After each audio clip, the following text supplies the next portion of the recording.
Yo, peoples! Kyushu92 here, and welcome to the first of many new videos I'll be doing in the future called Members Requests, where members of the channel can request for me to react to certain different things, and today we are going to be reacting to the Eruption of Montserrat by Kitty! Let's go! And a volcano wakes after lying dormant for centuries. With the lives a Caribbean island paradise, and a volcano wakes. Now, I don't know how this is going to go because this is from National Geographic HD, so there could be a chance that I might need to do some heavy editing in order to put it on the channel. Red hot rock and ash cascading down the mountain. In the panic, no one knows how many islanders are dead, or why the volcano took so many by surprise. But one man predicted this event. Why wasn't he listened to? Oh God, was those bodies? They're a chain of... Why wasn't he listened to? Those were bodies! I don't know if I could show Disasters this! don't just happen. They're a chain of critical events. Unravel the clues and count down those final seconds from disaster.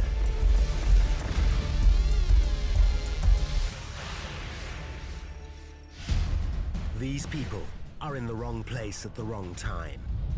A raging inferno of volcanic rock is thundering towards them.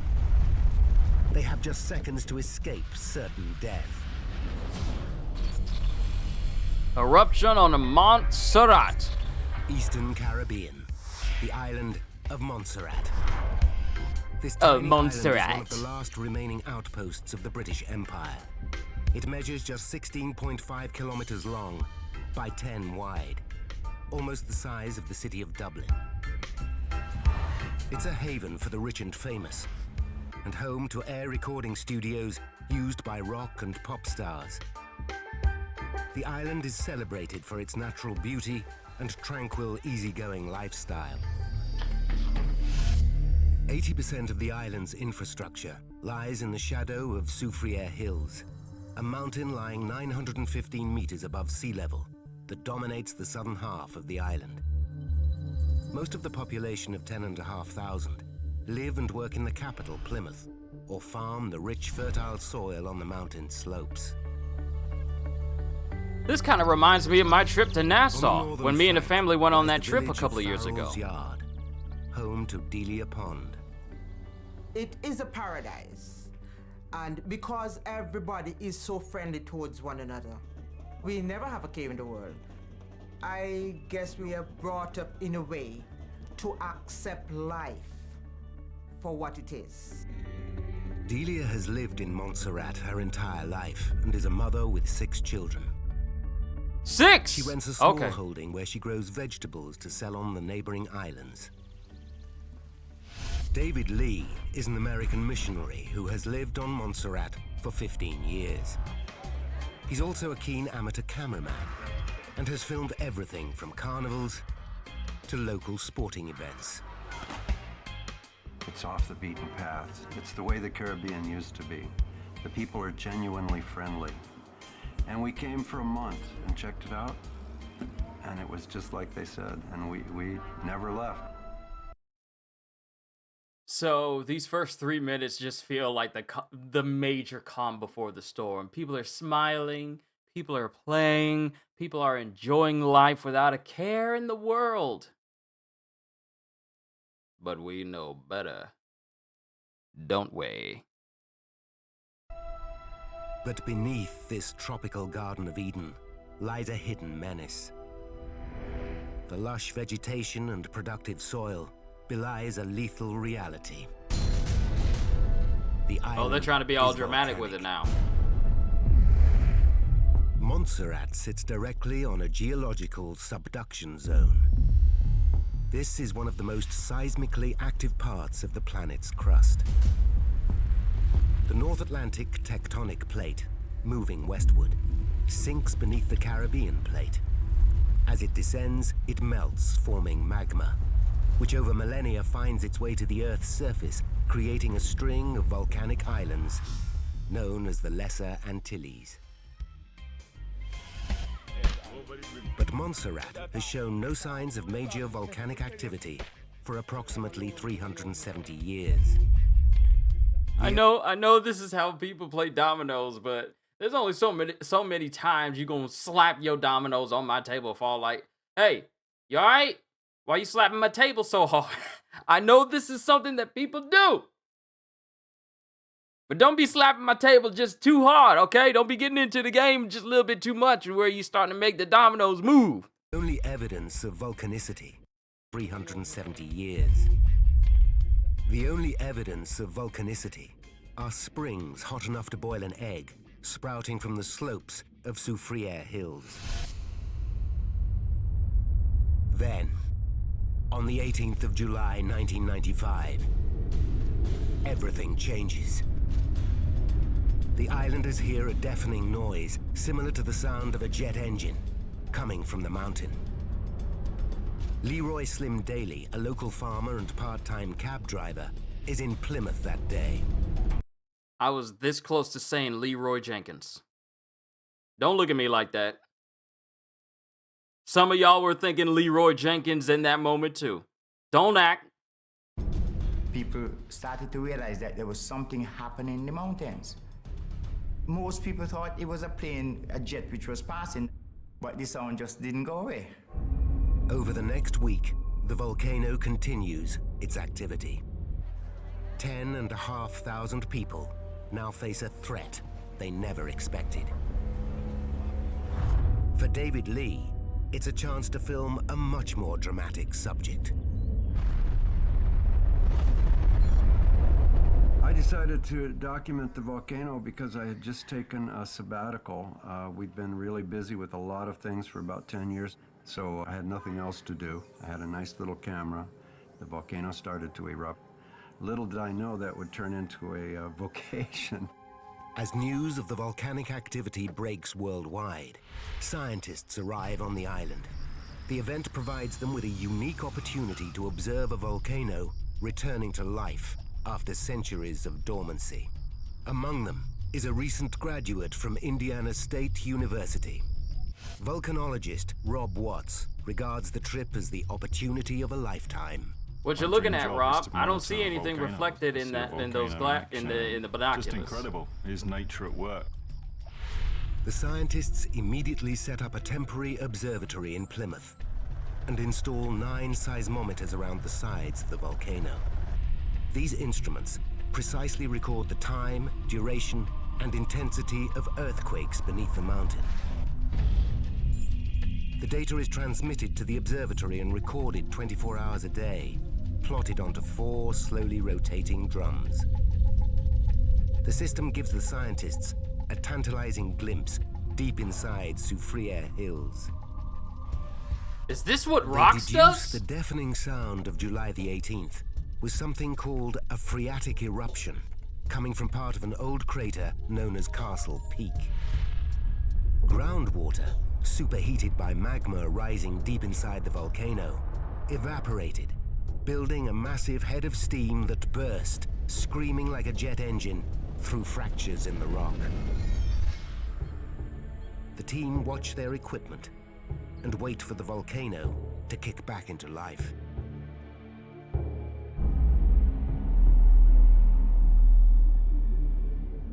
A month after the initial activity, amateur cameraman David Lee decides to climb to the western edge of the crater, overlooking Castle Peak.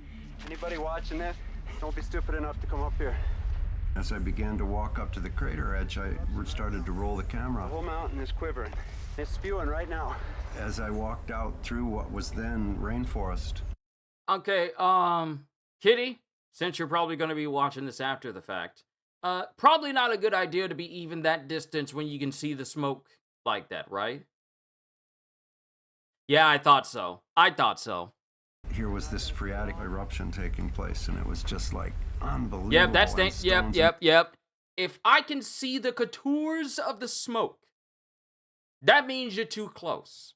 And I know people do this for, scientific endeavors and whatnot, but man, you jokers be getting into some dangerous stuff. If it's not the tornado chasers, it's people who go to volcanoes while it's in the process of erupting and doing extra. Pebbles were fun. Y'all are braver than me. All right, I'm not ashamed to admit it. I'm never going to go to a volcano. I'm never going to go to a volcano and be all like, let me look over the edge. Let me look inside and see what's going to happen. Oh, the ground shaking must mean a volcano's about to erupt. Let me stay within the vicinity. The vicinity. And then explore some more. No, I'm not going to be that. I'm not going to be that. I'm going to be the one barreling down the hill in order to get as far away from the volcano as I can. Ever since I saw that whole deal about Mount Helen and read up on about Mount Helen, I don't trust a single volcano. Falling and it was roaring. I had no idea if the whole mountain could blow up. There's no doubt that down below there is magma that wants to come out. When the volcano emits another deafening blast, David realizes he's in real danger. I turned and started to hightail down the mountain.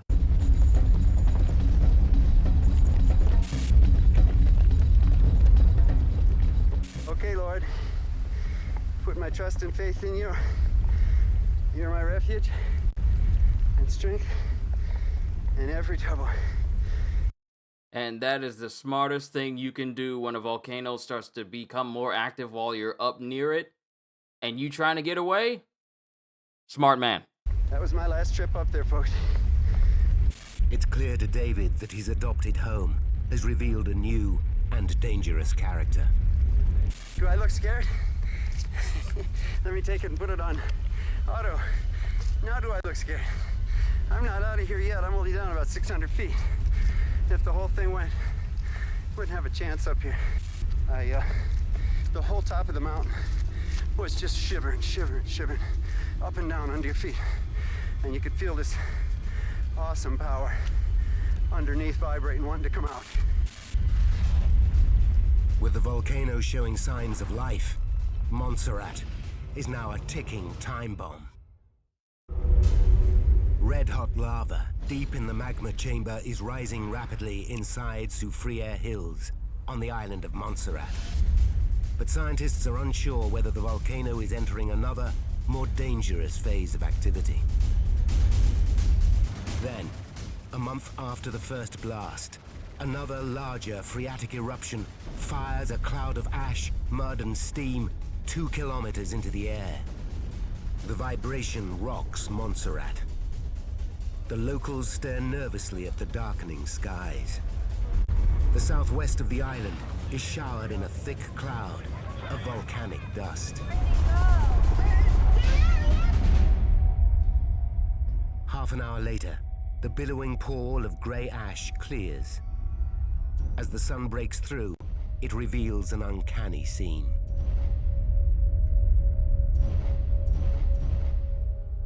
An The capital, entire Plymouth, town. and everything west of Soufriere Hills is covered in a dense layer of ash. The locals christen the day Ash Monday. Delia Pond remembers the hardship. You're awake to the ash. You drink water, you're drinking ash. You're eating your food, and you're eating ash. Fearing the next eruption. I can only imagine. You going to sleep. Previous day, everything's green. Everything looks nice. You were eating fine. You were able to drink water fine. Everyone you saw outside was fine. You saw colors.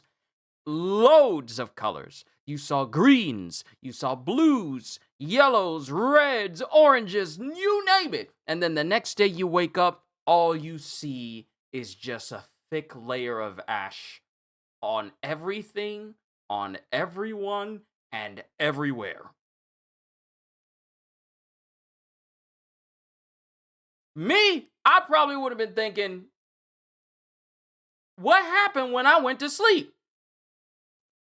Could be worse. The Montserratian government, with the help of the British military, evacuates 6. And you're eating ash.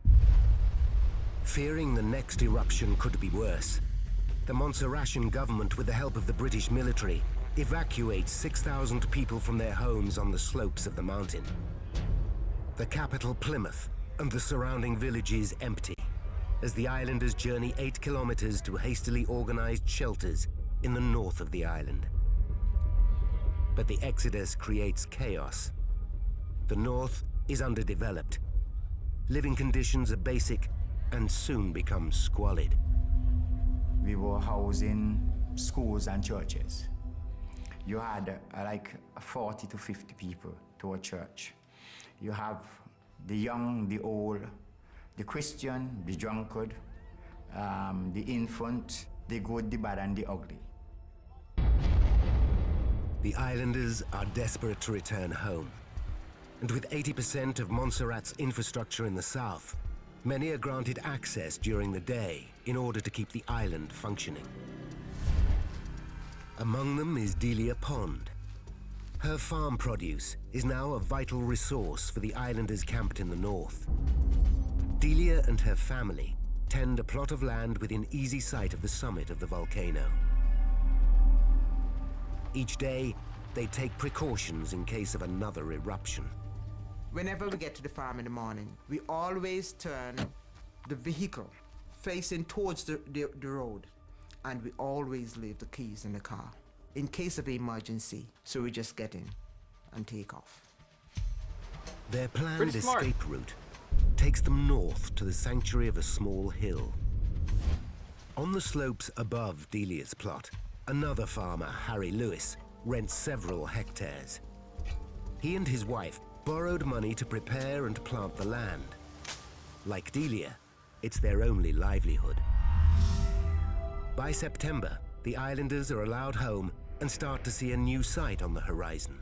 A large mound of rock and ash is growing on the summit of the volcano.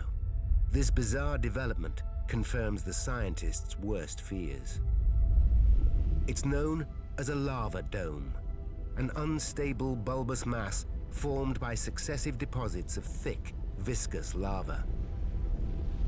If the sides of this lava dome collapse, a deadly cocktail of red-hot rock and ash will cascade down the mountainside in what's called a pyroclastic flow. See, I know of the pyroclastic flows, since I These believe, Kitty, lethal you brought that up avalanches once. Can travel at speeds of up to 160 kilometers per hour. Temperatures at their core can reach 600 to 700 degrees centigrade. They have caused over 40,000 deaths in the last century alone, and are responsible for some of the most deadly disasters in recorded history. It was a pyroclastic flow that incinerated over 28,000 people on the Caribbean island of Martinique in 1902. And most famously, about 2,000 inhabitants of Pompeii in AD 79. Faced with this threat, the islanders return north, and Rob Watts and the scientists keep an eye on the lava dome. While I was measuring, I could sit and watch the dome and watch the activity, watch big rockfalls spoil away from the dome. I just became fascinated with the whole way it was growing. But 5 months after Soufriere Hills first erupted, the growth of the lava dome slows.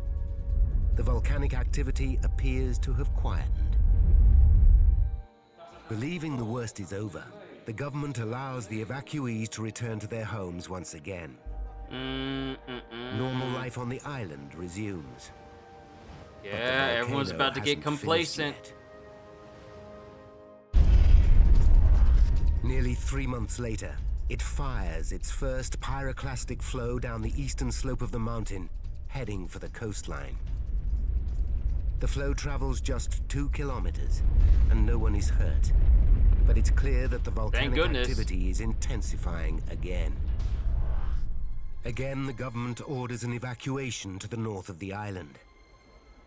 But the toing and froing creates confusion and anger among the evacuees. An exclusion zone is established in the south of the island. Everything south of Plymouth in the west to the airport in the east is restricted. But no one seems clear about the level of threat the volcano poses. and the roadblocks are not strictly enforced, the islanders still come and go. Then, the island experiences the first explosive magmatic eruption. Ash and red-hot boulders up to 1.5 meters in diameter blast down the eastern flanks of the mountain, destroying the empty village of Long Ground. With the volcanic activity gathering pace, local filmmaker David Lee takes his chances inside the exclusion zone to document the events.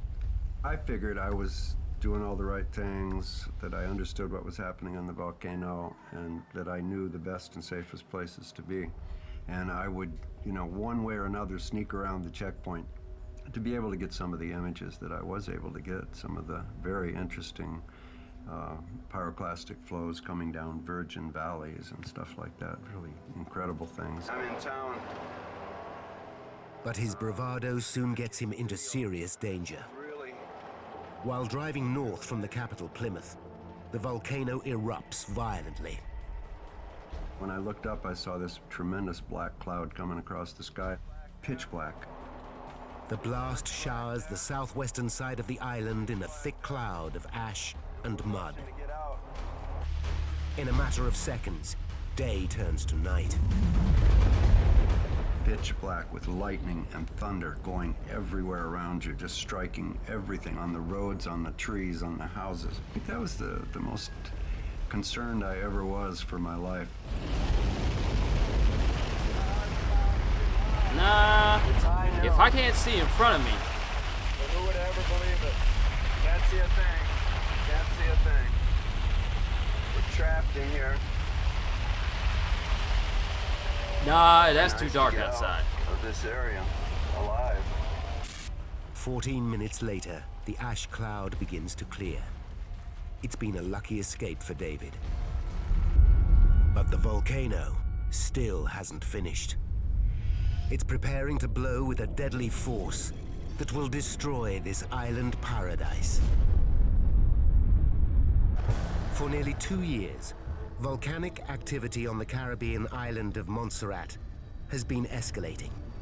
The scientists realize this unique opportunity to observe the intensifying activity at close quarters is narrowing. With the pressure growing, the British Geological Survey send a new member of the team.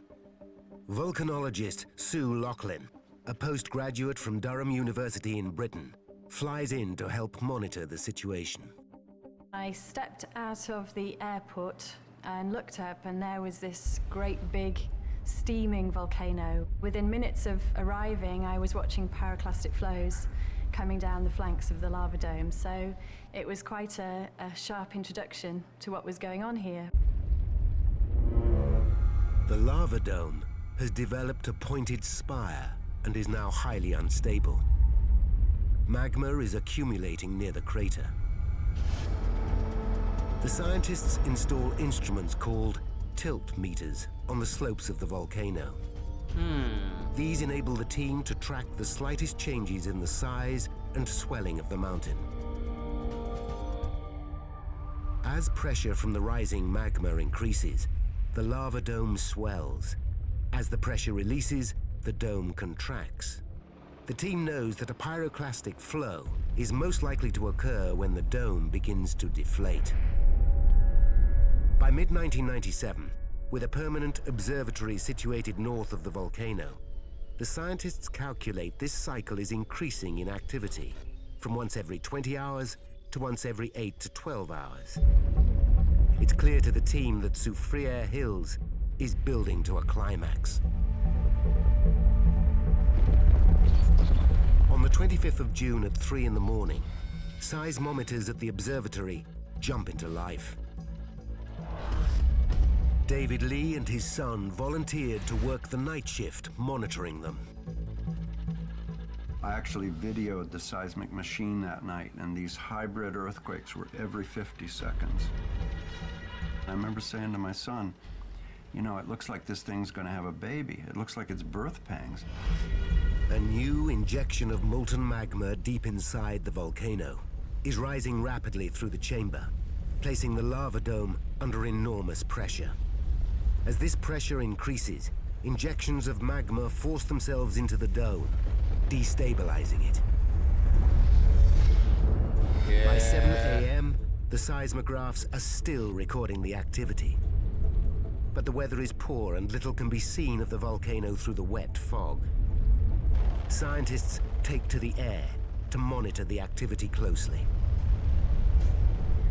The imminent danger is broadcast to the islanders via the local radio station. Take to the air to monitor the activity closely. The imminent danger is broadcast to the... That little sound effect in the background, sorry, that little sound effect in the background made it sound like someone was closing the door in my house, like in the hallway. So I had to do a double take there. I thought that was somebody, but nah, it's still good. The islanders via the local radio station. All people inside the exclusion zone, including Bethel, Brams Village, White's Yard, and Spanish Point, should leave immediately. Delia Pond and her family are among several farmers who are making an early start tending their fields inside the exclusion zone. But Delia leaves her radio in the car, and the mist conceals the mountain directly above her. She has no idea the volcano is about to blow. 1 minute, it's clear, and then it fogs over again. We can see the helicopter going overhead, but we cannot see the mountain. Near Delia's plot, Harry Lewis and his family also till the soil. By 12:45 p.m., seismographs at the observatory record a continuous tremor. Sirens are sounded in Plymouth, and the local radio station begins a continuous update on the developing situation. Activity at Sophia Hills volcano. Magma rising rapidly inside the volcano expands the lava dome to its final breaking point.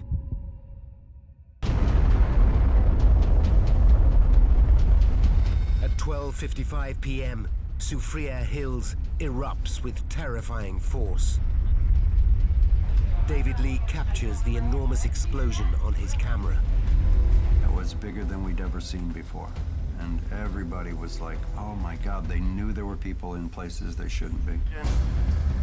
The eruption ejects an avalanche of superheated gas and rock, cascading down a valley on the northern slopes.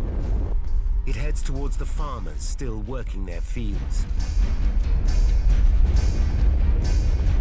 As Delia and her family prepare to leave, she opens the gate and catches sight of the white-hot avalanche bearing down on them. As I put my hand on the gate, it become a routine thing that I always look back at the mountain, and I just see the mountain almost halfway down, coming at us. James, we have to go right now! Delia makes a conscious effort to keep calm.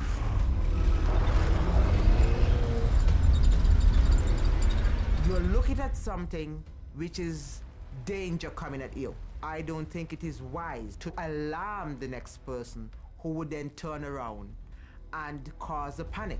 But her husband James does thinking. panic and immediately takes a left turn out of the gate, heading downhill. We need to go uphill. As the volcanic wave gains ground, James fumbles with the gear stick. For some reason, he cannot get the car in reverse. They have just seconds to get to high ground. So then I have to say, all right, don't panic, take your time. Okay. And I counted like Calm. 1, 2, 3, reverse. Suddenly, the other farmer, It's good to have Harry someone Lewis, calm in the midst of a drives storm. towards them. In the panic, Harry's family made a run for it. In a bid to rescue them, he drives downhill into the path of the rolling inferno.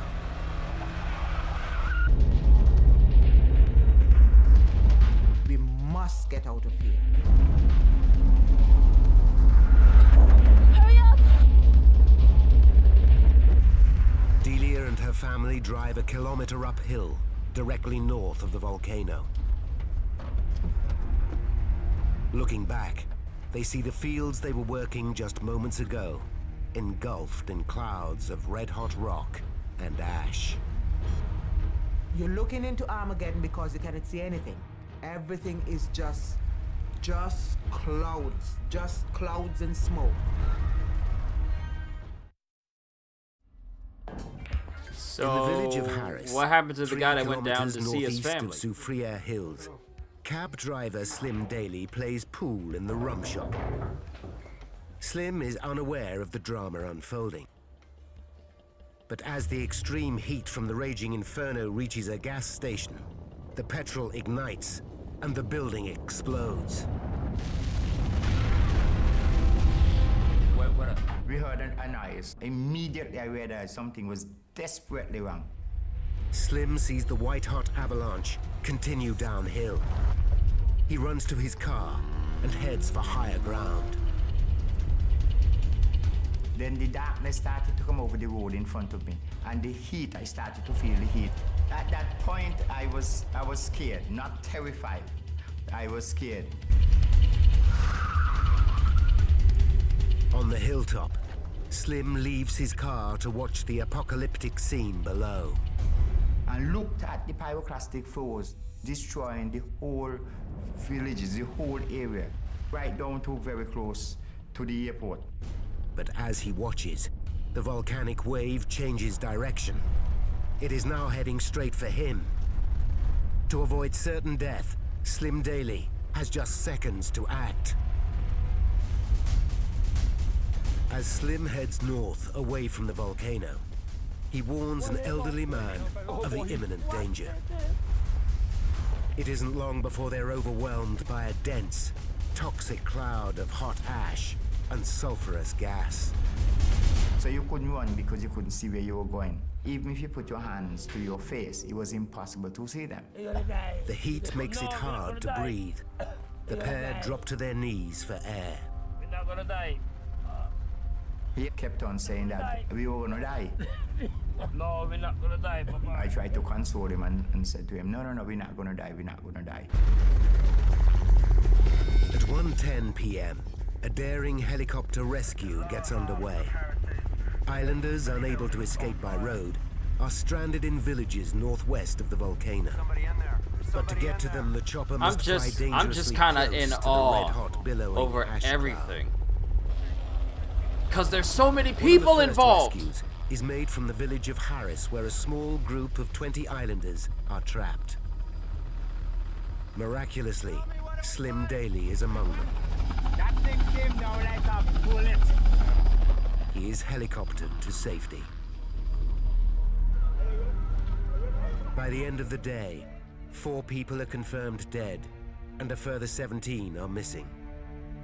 The island reels in shock. It's feared many more have not survived the day. It was a day that shook all of Montserrat because it's a very small place and everybody's related to somebody and everybody knows everybody, so it was a very tough day.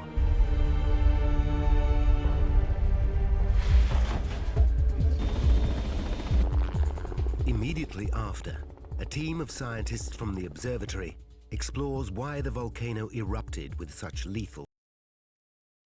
Pardon me, had to get me some gummy worms. Might as well have me a snack while I'm watching this. Start to collate data, such lethal energy. They begin by gathering eyewitness statements. They collect what photographic evidence is available and start to collate data recorded on their instruments. They hope to build a comprehensive sequence of the events that day. The eyewitnesses paint a disturbing picture. I saw it spreading and I see the way it fans out. It just bubbles up. Despite being aware of the dangers, the pyroclastic flow caught islanders within the exclusion zone by surprise. The sheer speed and scale of the avalanche was overwhelming.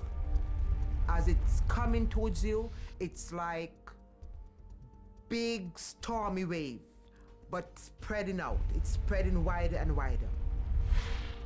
The combination of data recorded at the observatory, photographic evidence, and eyewitness statements points to a complex sequence of blasts that created not one, but 3 pyroclastic flows, with each flow increasing in speed and intensity.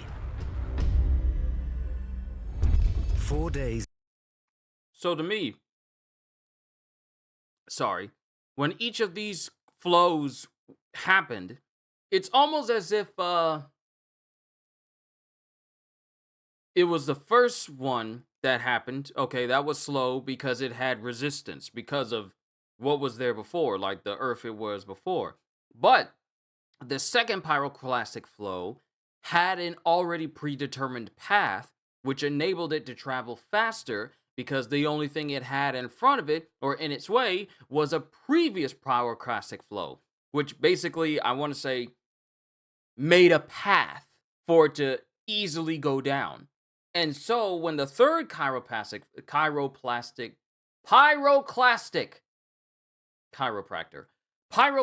flow happened, it already had a nice smooth area for it to go down, so each time it happened, it just got faster and faster. It's like water carving out a space for a river to go through until it goes from being a little stream to being a river to basically a raging river over time. But here, it was more so, it took less time. It took less time because it was a volcano base. After the eruption. 4 days after the eruption, with activity in the volcano subsiding, the team get their first glimpse into the crater. Although it's still hazardous, they fly over the summit of the mountain. What they see confirms their suspicions. The lava dome has collapsed over the north wall of the crater down a valley known as Mosquito Gut. The ejected material covered 4 square kilometers of land, turning north and east of Soufriere Hills into a wasteland. It's also clear the third and final pyroclastic flow traveled faster and spread further than the other 2. In total, it incinerated 150 homes. Using video footage and data recorded on the seismographs, the team calculate this third flow reached speeds of up to 128 kilometers per hour. Such speeds would have allowed little time to escape for those islanders unlucky enough to be in its path. To confirm this theory, the team need to get on the ground. But the disaster zone is still too dangerous to enter. They must wait for the ash and rock to cool. Back at the observatory, they analyze data from the tilt meters that were tracking changes in the inflationary and deflationary cycle of the volcano. They provide an extraordinary insight.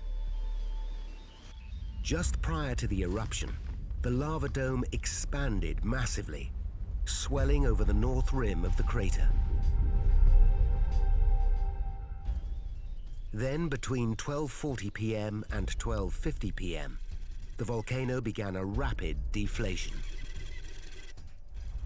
This destabilized the outer layer of the dome. At 12:57 p.m., it collapsed over the north crater wall, creating the first pyroclastic flow, seen cascading down Mosquito Gut. Nearly 3 minutes later, more volcanic material, this time from deeper inside the lava dome, was ejected, and a second larger avalanche roared down the valley.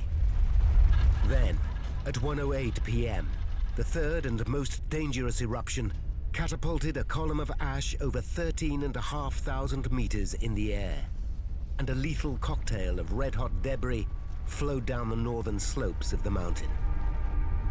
It was the most violent volcanic activity on the island for centuries.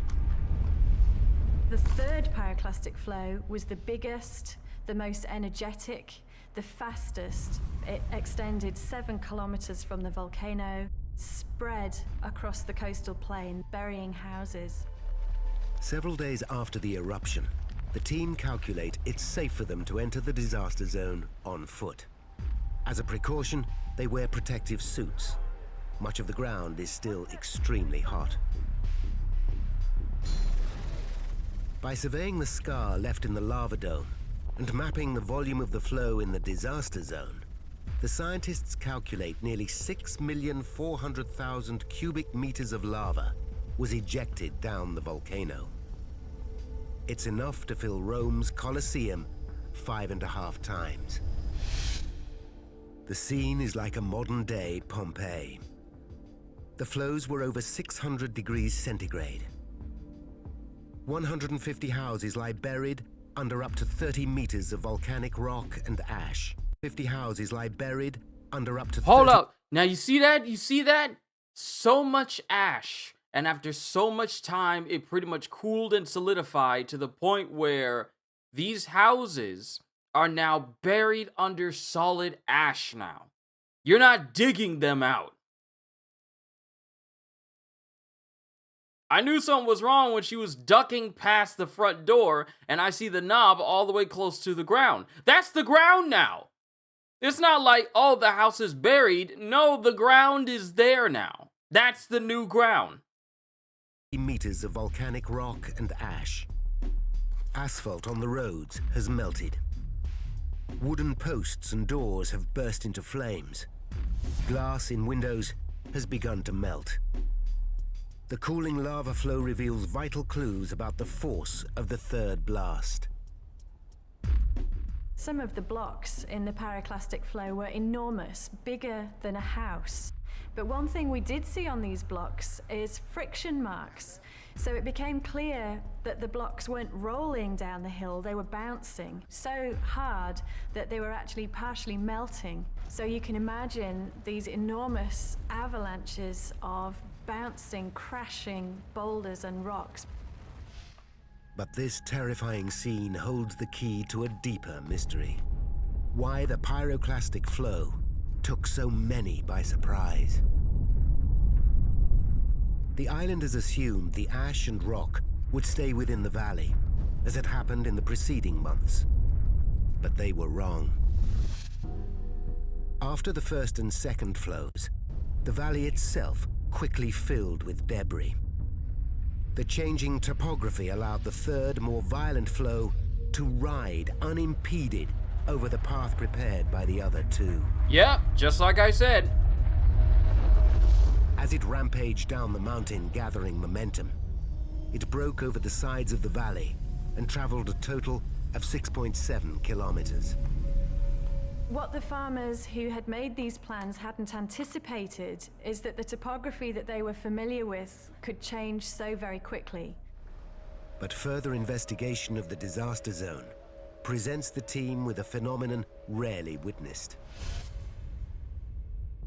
Above and beyond the destruction left by the heavy deposits of the flow, they find signs of severe scorching spreading out across the plains of Farrell's yard. They realize it's evidence of a pyroclastic surge. As the flow's rock and ash cascades down the mountainside, the rock breaks apart, releasing superheated volcanic gases. This gas rapidly expands and acts as a white-hot hurricane that rides over the heavier debris of the flow itself.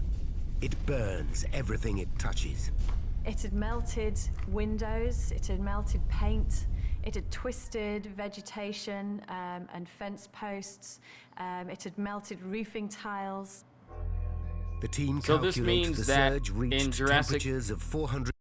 So this means that in Jurassic Park Dominion, them being able to run away from the volcano shouldn't have never happened because they should have died since they were so close to it. Yeah, okay. All right. degrees centigrade and traveled at speeds of 133 kilometers per hour. But it had another deadly attribute. It behaved in an unpredictable manner. Pyroclastic flows tend to remain in valleys. However, the surge above that can detach from the avalanche, particularly at bends in the valley. Halfway down the mountain, the valley the pyroclastic flows traveled in makes a distinctive change in direction. As the surge hit this bend, instead of making the turn, it detached from the pyroclastic flow and headed straight across the farming plains of Farrell's yard. This explains the final mystery. Days after the disaster, the bodies of Harry Lewis's family are discovered. All three were fatally burned, yet they were well beyond the clutches of the pyroclastic flow. Expecting high ground to provide sanctuary, they made a run for it to a small hill just north of where they were farming. But the pyroclastic surge outpaced them. People thought they could outrun it. People thought they could go uphill to avoid it, but that wasn't the case. The momentum that it builds up coming downhill enabled it to travel uphill. So cars, vehicles, trees can all be moved by pyroclastic surges. In the intense heat of the surge, the body suffers a neurogenic shock and the nervous system shuts down. Death is almost instantaneous. I don't know if I could show this. In total, 19 people lost their lives on the 25th of June. Yet despite this tragedy, it's remarkable more did not die. Certainly the events of 25th of June affected many of us very deeply and made us perhaps reconsider our role as scientists, our perspectives, and what it was all about. So many of us became much more interested in the people aspect, if you like, of volcanology. The scale of the eruption and the devastation caused by its pyroclastic flows took the islanders by surprise. But 10 years earlier, this man predicted a similar scenario. Professor Jeff Wodge worked at the University of West Indies Seismic Research Unit. In 1986, he and colleague Michael Isaacs were commissioned by the United Nations to assess the risks posed by the Montserrat volcano. Over 70% of the 40,000 people killed by pyroclastic flows in the last century have occurred in the Lesser Antilles, the string of Caribbean islands that includes Montserrat. Their research was designed to help the island's government make contingency plans in the event of an eruption. And Wodge visited the authorities to inform them of his work. I told them what I was doing. I told them that I would be preparing a report on the likely future behavior of the volcano. I did that, submitted my report, expecting them to take some notice of it. Professor Wodge and his colleague predicted that Soufriere Hills could erupt with serious consequences, and they advised moving much of Montserrat's infrastructure to the north of the island. Yet their recommendations were not acted upon. Soufriere Hills on the island of Montserrat has erupted violently, resulting in the horrific deaths of 19 islanders. But could more have been done to avoid this tragedy? In the inquest that followed, the jury attributed the deaths to a failure of government to provide adequate infrastructure and farmland for the displaced islanders.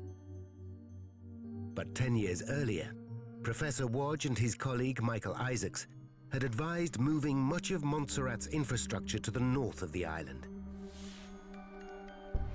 In 1987, they published their report on the potential volcanic hazards. I need to stop, otherwise I'm going to eat all these gummy worms. Soufriere Hills volcano is active and will erupt again. It is a potential threat to many of the people that live in southern Montserrat. They insisted Soufriere Hills must be regarded as an active volcano, and revealed that although it hadn't erupted for centuries, it had displayed seismic activity in the form of earthquakes. These quakes had occurred most recently in the 1930s, and again in the 1960s. This, they argued, was evidence of the volcano trying, but failing, to erupt once every 30 years. Wodge forecast a potentially catastrophic eruption might occur in the mid-1990s, 3 decades after the last intense seismic activity. The report gave details of several different scenarios. It could range from a relatively small eruption that was contained within the crater to one that would then spill out of the crater and threaten the slopes of Plymouth. Yet forecasting volcanic eruptions is an imperfect science, and Wodge was only able to attach a 1% chance in the next century to his prediction. Faced with such odds, the government failed to act. But 10 years after the report was published, the professor was proved right.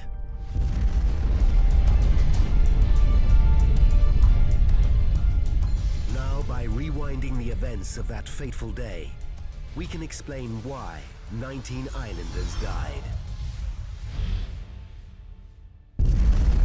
Now we get July the too long 18th, didn't read. 1995, Soufriere Hills erupts for the first time in approximately 370 years. The Wodge and Isaacs report forecast the volcano might erupt in the mid-90s. Within months, a lava dome begins to develop on the summit of the volcano. By December 1995, small pyroclastic flows are seen cascading down its flanks. These were anticipated in the report, but the mountain has more in store. June 25th, 1997. 10 hours to disaster. Volatile magma rises rapidly up the magma chamber deep inside the volcano. It places the lava dome under pressure, causing it to inflate and deflate continuously. 7 hours to disaster. Local farmers, including Delia Pond and her family, drive through checkpoints into the exclusion zone. Not to mention the fact that these checkpoints were not exactly maintained and people heeded the checkpoints. There was not enough, I wouldn't say attention to detail, but I want to say it was more so people didn't take the first instance seriously enough. 11 minutes to disaster. The first volcanic eruption occurs. The outer part of the lava dome collapses, and a pyroclastic flow cascades over the northern wall of the crater. 8 minutes to disaster. A second eruption occurs, and a larger avalanche of rock and ash pours down the same valley. Then at 1:08 p.m., a third massive eruption sends more volatile material racing down the volcano. It spills over the valley walls at speeds of up to 128 kilometers per hour. A pyroclastic surge breaks away from the flow and spreads across farmland. It sweeps through 3 villages, killing 7 people. The heavy debris continues down Mosquito Gut, destroying more villages, claiming a further 12 lives. In just 25 minutes, 19 islanders are dead. We made a calculated risk, and I just have to give thanks to the Almighty we survived. 1 month later, with the island still reeling from the disaster, one of Professor Wodge's more extreme scenarios comes true. Soufriere Hills blasts another massive pyroclastic flow down its scorched slopes. It hits the abandoned capital Plymouth and literally wipes it off the map. There was no further loss of life, but it could have been very different. Had the volcano erupted this violently initially, it could have killed thousands. Soufriere Hills has been active for more than 10 years. Today, just under 4,500 proud islanders still live on Montserrat, including Delia Pond, Slim Daly, and David Lee. But they are cornered in the north of this Caribbean paradise. Half of Montserrat is uninhabitable and is expected to remain so for a decade.